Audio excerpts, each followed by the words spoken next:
আসসালামু আলাইকুম আরহামাতুল্লাহ। ঈসা আলাইহিসসালামের মোজেজা ও রুটি চুরির ঘটনা আজ আপনাদেরকে শোনাবো। এই ঘটনার মধ্যে অবাক করা শিক্ষা আছে, যে শিক্ষা সকলের জন্য গ্রহণ করা অত্যন্ত জরুরি। এই শিক্ষা জীবনে বাস্তবায়ন করলে পৃথিবীতে বিভিন্ন বিপদ থেকে বাঁচা যাবে এবং পরকাল উজ্জ্বল হবে। একদা হজরত ঈসা আলাইহিসসালাম কোথাও সফরে যাচ্ছিলেন। এমন সময় এক ইহুদি আরজ করল, হে আল্লাহর রসুল, আমি আপনার সফরের সঙ্গী হতে চাই। হজরত ঈসা আলাইহিসসালাম বললেন, ঠিক আছে, তুমি যখন আমার সাথে যেতে চাইছো তাহলে চলো। অতঃপর দুজনা মিলে হাঁটতে শুরু করলো। অনেক দূর যাওয়ার পর তারা ক্লান্ত হয়ে গেল এবং পেটে খিদে অনুভব করলো। তাই এবার কোথাও বসে নাস্তা করার মনস্থ করলো।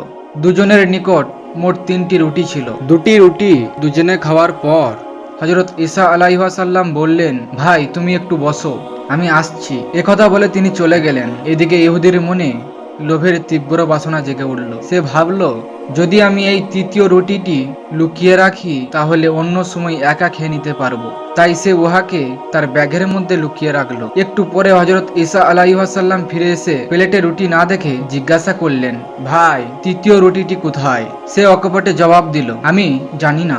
হজরত ঈসা আলাইহিসসালাম কথা না বাড়িয়ে বললেন, ঠিক আছে চলো, আমরা সামনে অগ্রসর হয়। তারা পুনরায় হাঁটতে লাগলো। কিছু দূর যাওয়ার পর হজরত ঈসা আলাইহিসসালাম 3টি হরিণ দেখতে পেলেন। তিনি হাত দিয়ে ইশারা করে একটি হরিণকে ডাকলেন। সাথে সাথে ওই হরিণটি তার সামনে এসে উপস্থিত হলো। অতঃপর তিনি উহাকে জবাই করে নির্দেশ দেওয়া মাত্র মুহূর্তের মধ্যেই উহার গোশত বোনা হয়ে গেল। এবার তারা অত্যন্ত পরিতৃপ্তির সাথে উহা ভক্ষণ করলেন। খাবার শেষে হজরত ঈসা আলাইহিসসালাম হরিণটিকে উদ্দেশ্য করে বললেন, আল্লাহর হুকুমে আবার জিন্দা হয়ে যাও। তৎক্ষণাৎ উহা জিন্দা হয়ে বনের দিকে চলে গেল।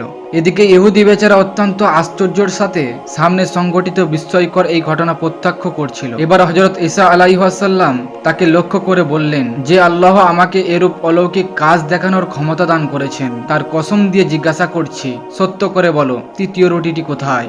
ইহুদি আবারও বলল, আমি কিছুই জানি না। হজরত ঈসা আলাইহিসসালাম বললেন, ঠিক আছে, সামনে চলো। কিছু দূর সামনে যাওয়ার পর তাদের সামনে একটি নদী পড়ল, কিন্তু নদী পার হওয়ার মতো নৌকো, লঞ্চ, স্টিমার কিছুই সেখানে ছিল না। হজরত ঈসা আলাইহিসসালাম এবারও আরেকটি অলৌকিক ঘটনা ইহুদিকে দেখালেন। তিনি তার হাত ধরে পানির ওপর দিয়ে স্বচ্ছন্দে ওপরে চলে গেলেন। এতে ইহুদি পূর্বের তুলনায় আরো বেশি আশ্চর্যজনবিত হয়ে গেল। কিন্তু এবারেও যখন হজরত ঈসা আলাইহিসসালাম তাকে বললেন যে আল্লাহ তোমাকে এত বড় অলৌকিক কাণ্ড দেখালেন, তার নামের কসম খেয়ে বলছি 3য় রুটিটি কোথায়? কিন্তু এবারও সে পূর্বের মতোই জবাব দিল, বলল, আমি কিছুই জানি না। হজরত ঈসা আলাইহিসসালাম বললেন, ঠিক আছে, সামনে অগ্রসর হও। কিছু দূর যাওয়ার পর তিনি কতগুলি বালি একত্রিত করে সেগুলোকে লক্ষ্য করে বললেন, স্বর্ণে পরিণত হও। সাথে সাথে বালিগুলি সোনায় পরিণত হয়ে গেল। অতঃপর তিনি এগুলোকে 3 ভাগে ভাগ করে বললেন, এক ভাগ তোমার, এক ভাগ আমার, আর 3য় ভাগ ওই ব্যক্তি যার নিকট 3য় রুটিটি রয়েছে। এবার ইহুদি স্বর্ণের লোভে সত্য কথা বলে দিল, বলল, 3য় রুটিটি আমার কাছেই আছে।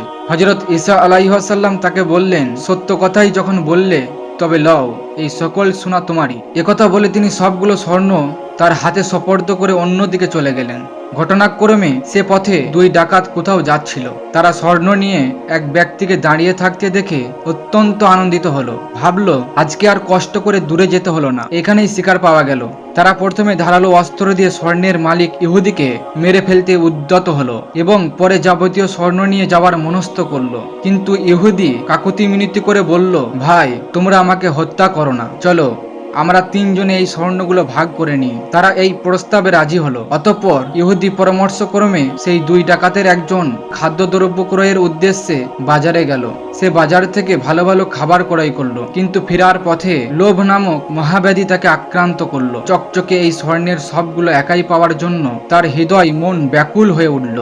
এই স্বর্ণে অন্যেরা ভাগ বসাবে, এ কথা কিছুতেই তার মন মেনে নিতে পারল না। তাই সে সিদ্ধান্ত নিল, যেভাবেই হোক তাদেরকে হত্যা করে যাবতীয় স্বর্ণের মালিক সে একাই হবে। যা হোক, এই সিদ্ধান্ত বাস্তবায়নের জন্য সে খাবারের সাথে বিষ মিশিয়ে দিল। ভাবলো, এ খাবার খেয়ে তারা মারা গেলে আমি স্বচ্ছন্দে সবগুলি স্বর্ণ একাই লাভ করতে পারবো। এদিকে স্বর্ণের কাছে রয়ে যাওয়া 2 ব্যক্তির মনেও লোভের তীব্র আকাঙ্ক্ষা জাগ্রত হলো। তারা পরামর্শ করলো, সে খাবার নিয়ে আসার সাথে সাথে আমরা তাকে হত্যা করে ফেলবো এবং তার স্বর্ণগুলো আমরা দুজনে ভাগ করে নিব।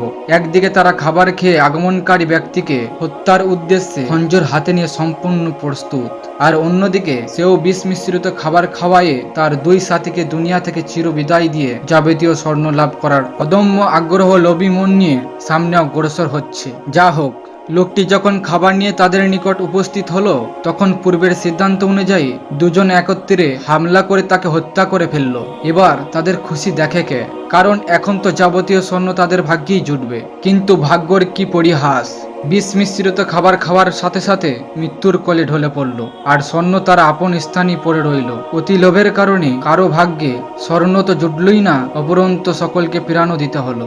তাই বলা হয়, লোভে পাপ, পাপে মৃত্যু। পরবর্তী সময়ে হজরত ঈসা আলাইহিসসালাম ওই পথে যাওয়ার সময় দেখলেন স্বর্ণগুলোর তিন দিকে তিনটি লাশ পড়ে আছে। লাশগুলি দেখে তিনি সবকিছুই বুঝতে পারলেন। তাই আপনা আপনি তার মুখ থেকে বেরিয়ে এলো, হে দুনিয়া, আফসোস, শত আফসোস, তোমার জন্য তোমার লোভে পড়ে কত মানুষ তাদের জিন্দেগি বরবাদ করলো। এ ঘটনা থেকে আমাদের এ শিক্ষা গ্রহণ করা উচিত যে অতিমাত্রায় ক্ষণস্থায়ী দুনিয়ার ধন দৌলত কামাই করার বাসনা মানুষকে বরবাদ ও ধ্বংস করে ছাড়ে। তাই আল্লাহ আমাদেরকে যা কিছু দিয়েছেন তার উপর সন্তুষ্ট থেকে মৃত্যুর পরবর্তী জীবনের জন্য সকলকেই তৈরি হয়ে নেওয়া উচিত। প্রিয় দর্শক, এই ঘটনা থেকে আমরা যে শিক্ষা পেলাম তা হলো, 1 নাম্বার, মিথ্যা সমস্যা সৃষ্টি করে। 2 নাম্বার, অতিলোভ মৃত্যুর কারণ হয়। 3 নাম্বার, চক্রান্তকারীরা নিজেই চক্রান্তের শিকার হয়।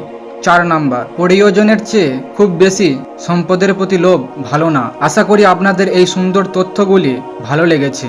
যদি ভালো লাগে তাহলে বন্ধুদের সঙ্গে দয়া করে শেয়ার করবেন।